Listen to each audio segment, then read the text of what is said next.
Salut tout le monde, j'espère que vous allez bien. Aujourd'hui, je vous propose un nouvel exercice sur les polynômes avec des complexes et de la factorisation.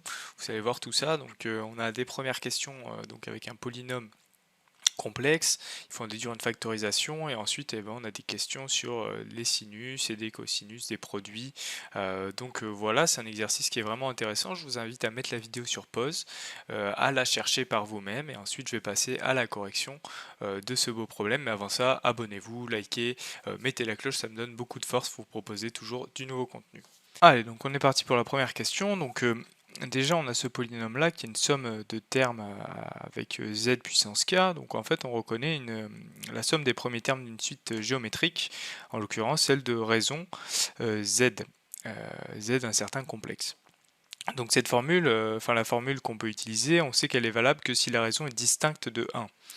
Donc il faut justifier que z est différent de 1. Donc manifestement, si je prends z égale 1, je ne vais pas avoir que c'est égal à 0. Z égale 1 n'est pas solution de l'équation P de z égale 0. Et donc on peut utiliser la formule P de z égale à 0, ça équivaut à dire que 1 moins z puissance n sur 1 moins z égale 0. Donc ça c'est la formule de la somme des premiers termes d'une suite géométrique.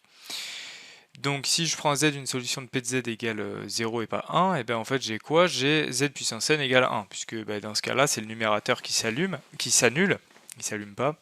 Euh, donc z, dans ce cas-là, c'est une racine énième de l'unité. Donc le cours, il montre qu'il existe un certain k dans 0, etc., n-1, tel que z s'écrit sous la forme exponentielle 2i capi sur n. Donc on doit exclure le cas où k égale 0, et ça correspond au cas où z égale 1. Donc l'équation P de z égale 0, ça admet pour ensemble solution l'ensemble S, qui est l'ensemble des exponentielles 2i capi sur n, avec k parcourant l'ensemble 1, etc., jusqu'à n-1. Et donc P de x, on peut l'écrire comme le produit pour k allant de 1 jusqu'à n-1 des x moins exponentielle 2i capi sur n. Alors on est parti pour la question 2. Donc je prends x est un réel, et donc pour obtenir les résultats voulus, il faut utiliser la factorisation par arc moitié, donc ça c'est assez classique. Et 1 moins exponentielle ix, il faut factoriser par exponentielle ix sur 2. Donc j'ai exponentielle ix sur 2 fois exponentielle moins ix sur 2 moins exponentielle ix sur 2. Et ça va donner quoi? Cette différence-là, ça va donner moins 2i sinus x sur 2. Et 1 plus exponentielle ix, ça va donner quoi? Ça va donner exponentielle ix sur 2 fois exponentielle moins ix sur 2 plus exponentielle ix sur 2. Et donc ça va donner exactement 2 cos de x sur 2. Donc au final, on a bien les résultats voulus pour 1 moins exponentielle x et 1 plus exponentielle x. Alors, on est parti pour la question 3, donc il va falloir utiliser la question précédente. On va fixer k dans 1 jusqu'à n-1. La question précédente, si on l'utilise avec x égale 2 capi sur n, qu'est-ce que j'ai? J'obtiens sin de capi sur n égale donc exponentielle moins i capi sur n sur moins 2i fois 1 moins exponentielle 2i capi sur n. Donc là je vais simplifier, il va rester quoi? Donc je vais multiplier par moins i et je vais obtenir du coup i sur 2. Après je laisse mon exponentielle moins i capi sur n et j'ai fois 1 moins exponentielle 2i capi sur n. Pareil pour cos capi sur n, je vais obtenir cette expression là. Maintenant, vu qu'on a un produit, il va falloir multiplier ces équations pour k parcourant 1 jusqu'à n-1. Et je vais obtenir ça. Donc le produit des sin capi sur n, ça va donner quoi? Ça va donner i puissance n-1 puisque j'ai n-1 terme sur 2 puissance n-1 fois le produit des exponentielles moins i capi sur n. Donc ça, on va essayer de le travailler, on va voir après ce que ça donne. Fois du coup le produit des 1 moins exponentielle de i capi sur n. Et ça, on reconnaît en fait p de 1. Et p de 1 par l'autre expression, donc p, on a dit que c'était cette somme-là. En fait, ça va être une somme de n termes égaux à 1, donc ça va donner n.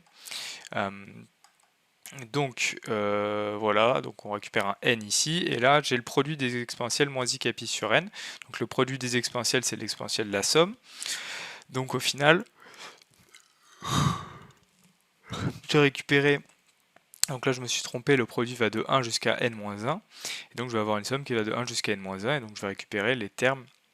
Je vais récupérer n fois n-1 sur 2, puisque c'est c'est une formule connue de l'air.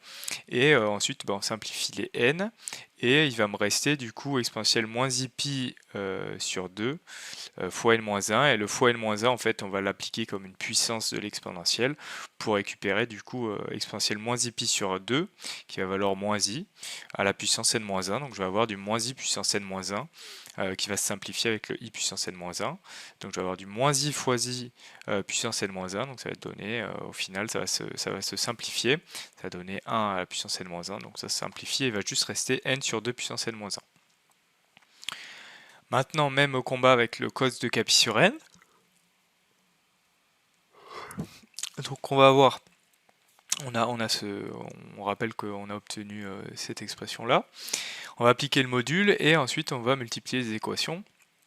Donc on va récupérer cette expression-là. Et on va remarquer que P de moins 1 c'est quoi? C'est moins 1 moins exponentielle 2i K pi sur n. Donc on peut factoriser le moins.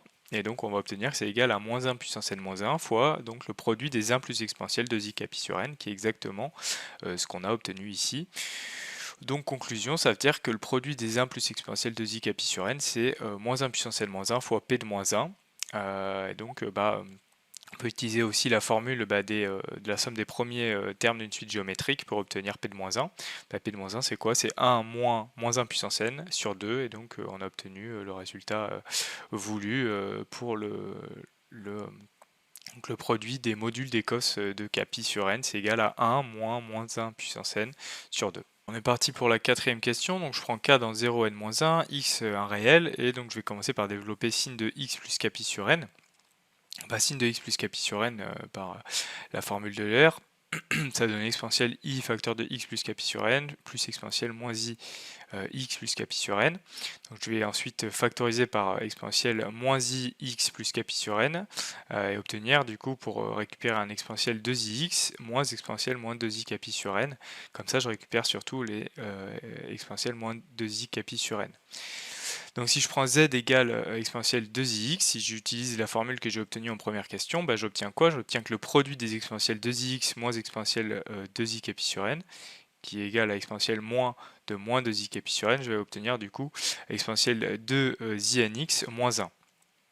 Donc on va ensuite multiplier cette équation qu'on a obtenue pour k allant de 0 jusqu'à n-1 pour pouvoir utiliser cette formule-là.